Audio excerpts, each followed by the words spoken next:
warahmatullahi wabarakatuh. Kali ini saya akan mempresentasikan tugas modul 1.4.A.8 koneksi antar materi, yaitu budaya positif. Perkenalkan, saya Siti Anissa, calon guru penggerak angkatan 7, bertugas di SMA Negeri 2 Sibolga.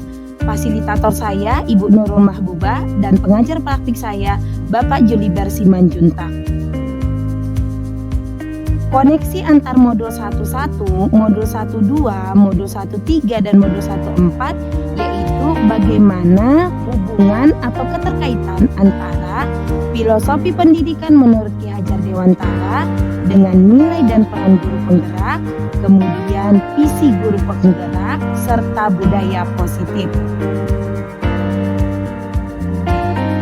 Peran saya dalam menciptakan budaya positif di sekolah dengan menerapkan konsep-konsep inti dan mengkoneksikannya dengan modul 1.1, modul 1.2, dan modul 1.3, yaitu sebagai pendidik saya harus menerapkan budaya positif.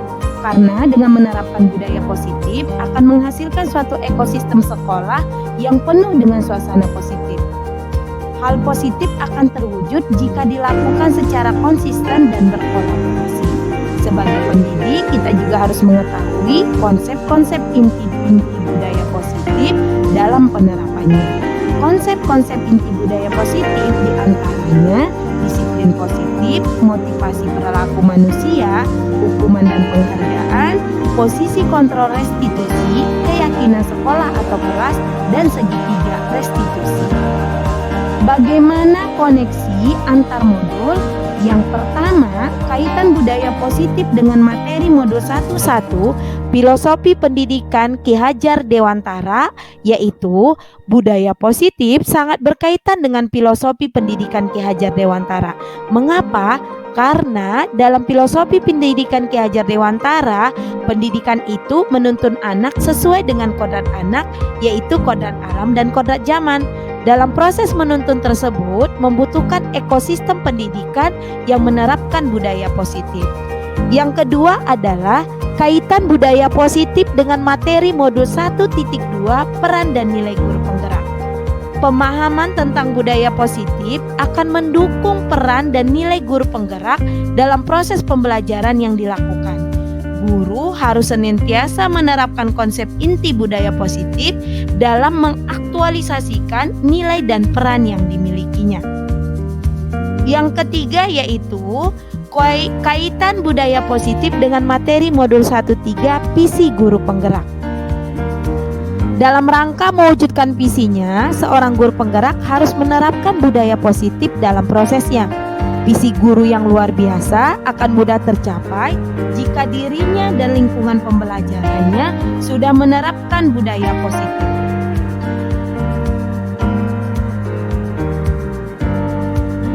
Konsep-konsep inti budaya positif.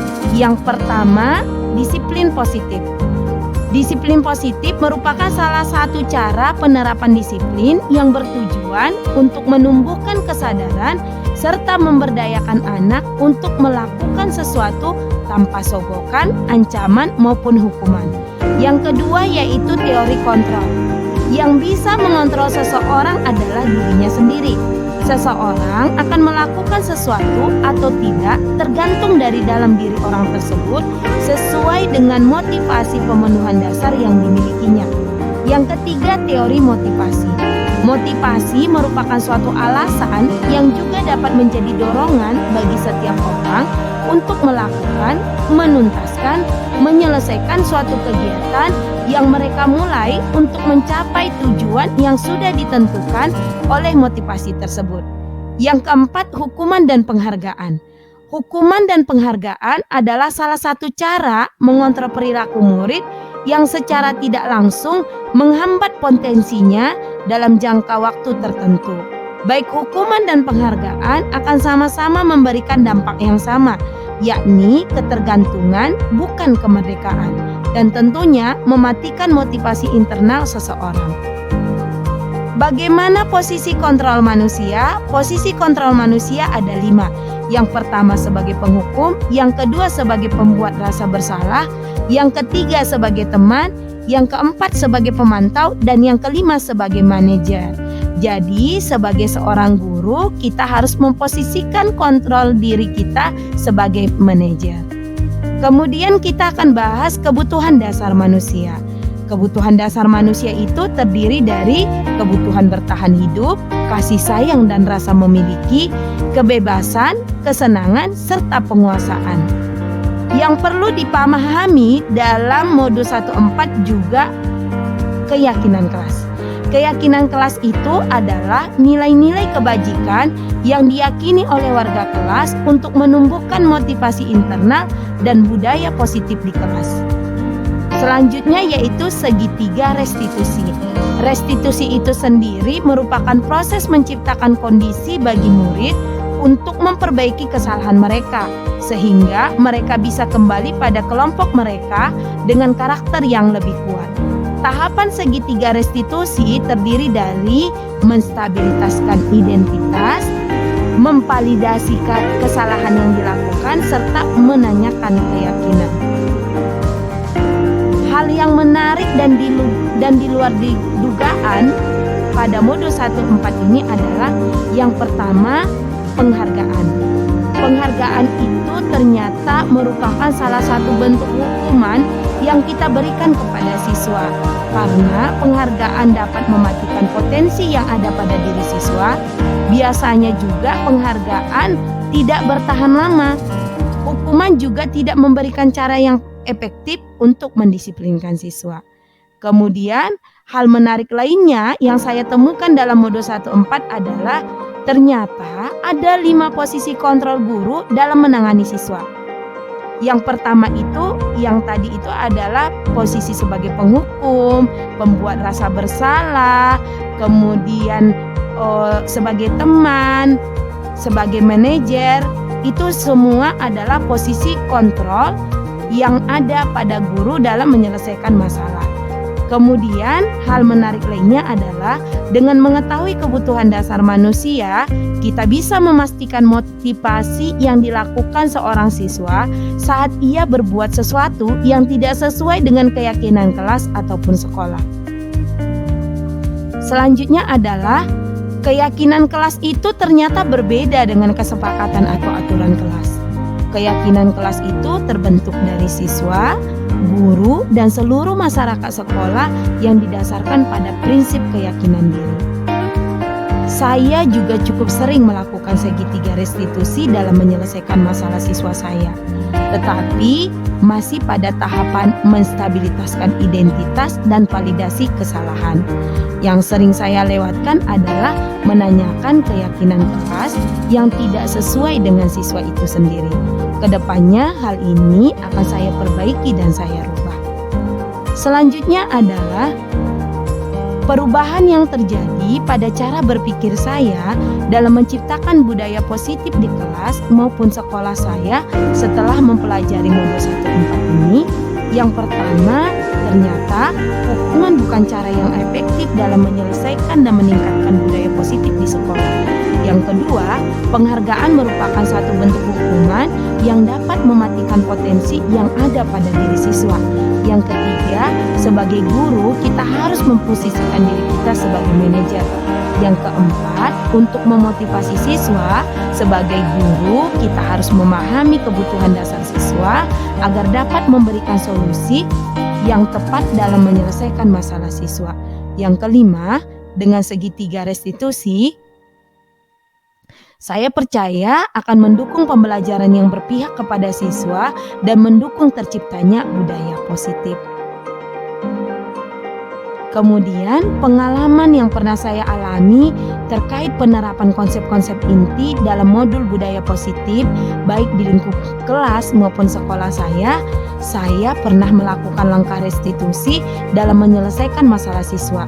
Tetapi yang saya tawarkan adalah aturan kelas atau sekolah. Saya tidak mempertimbangkan keyakinan kelas atau sekolah karena yang ada pada saat itu aturan dan kesepakatan yang telah dibuat, belum keyakinan kelas atau sekolah. Kedepannya saya akan membuat satu keyakinan kelas atau sekolah yang dapat menciptakan budaya positif di sekolah saya. Kemudian bagaimana perasaan saya ketika mengalami hal tersebut? Saat mendapati siswa saya bermasalah, ada perasaan kecewa, marah, bahkan kasihan kepada siswa. Tetapi saya segera menyadari bahwa rasa amarah dan kekecewaan tidak akan menyelesaikan masalah. Sehingga saya berusaha menenangkan siswa terlebih dahulu, menggali informasi, dan meyakinkan siswa bahwa semua orang pernah bersalah dan memotivasi siswa untuk menyadari kesalahan yang telah dia lakukan tanpa ada unsur paksaan dan ancaman. Hal ini dilakukan sampai siswa menemukan solusi dari masalah yang dia temui. Saat siswa sudah menemukan penyelesaiannya, saya merasa tenang dan bahagia. Kemudian, menurut saya, pengalaman dalam penerapan konsep-konsep tersebut, hal yang baik yang sudah saya lakukan yaitu saya sudah melakukan penstabilitasan identitas siswa dengan membuat siswa merasa nyaman dan tidak terancam. Saya juga mampu memotivasi siswa untuk menyadari kesalahan yang dia lakukan tanpa harus dibentak dan diancam. Kemudian, hal yang perlu saya perbaiki adalah dalam menekankan keyakinan kelas. Untuk itu, kedepannya saya akan membuat keyakinan kelas atau sekolah untuk dapat dijadikan pedoman saat menerapkan segitiga restitusi kepada siswa yang melakukan kesalahan. Sebelum mempelajari modul 1.4 ini, ketika berinteraksi dengan murid, berdasarkan 5 posisi kontrol, posisi yang sering saya pakai pada pembelajaran yaitu saya memposisikan diri saya sebagai teman, pembuat merasa bersalah, dan pemantau. Perasaan saya pada saat itu lebih sering kecewa karena siswa saya lebih sering berubah dalam waktu yang singkat atau tidak bertahan. Siswa juga sering berbuat baik hanya di depan saya, tidak ke semua guru ataupun warga sekolah. Setelah mempelajari modul 1.4 ini, saya memposisikan diri saya sebagai manajer. Saya lebih banyak menuntun siswa dan menerapkan segitiga restitusi dalam menyelesaikan masalah siswa, sehingga siswa merasa kebutuhan dasarnya terpenuhi dan dapat mewujudkan budaya positif. Perasaan saya sekarang sangat senang karena siswa bisa lebih menghargai dirinya sendiri. Perbedaannya adalah dengan posisi manajer yang saya terapkan, siswa bisa menyadari masalah yang dilakukannya dan memberikan ruang kepada siswa untuk menyelesaikan masalah yang solusinya datang dari siswa itu sendiri. Sebelum mempelajari modul 1.4, apakah saya pernah melakukan langkah restitusi? Bagaimana saya menerapkannya? Saya pernah melakukan langkah restitusi sebelum mempelajari modul ini. Dalam menyelesaikan masalah siswa, saya masih melakukan sampai ke tahap menstabilitaskan identitas dan memvalidasi kesalahan. Saat menstabilitaskan identitas, saya menenangkan siswa terlebih dahulu dengan memposisikan siswa bukan seperti terdakwa. Saat memvalidasi kesalahan, saya akan meyakinkan siswa bahwa siswa tersebut punya alasan dalam melakukan tindakan yang dilakukan.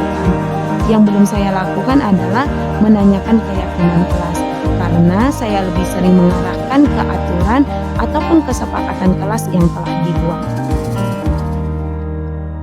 Selain konsep-konsep yang disampaikan dalam modul 1.4, adakah hal-hal lain yang menurut saya penting untuk dipelajari dalam proses menciptakan budaya positif, baik di lingkungan kelas maupun sekolah?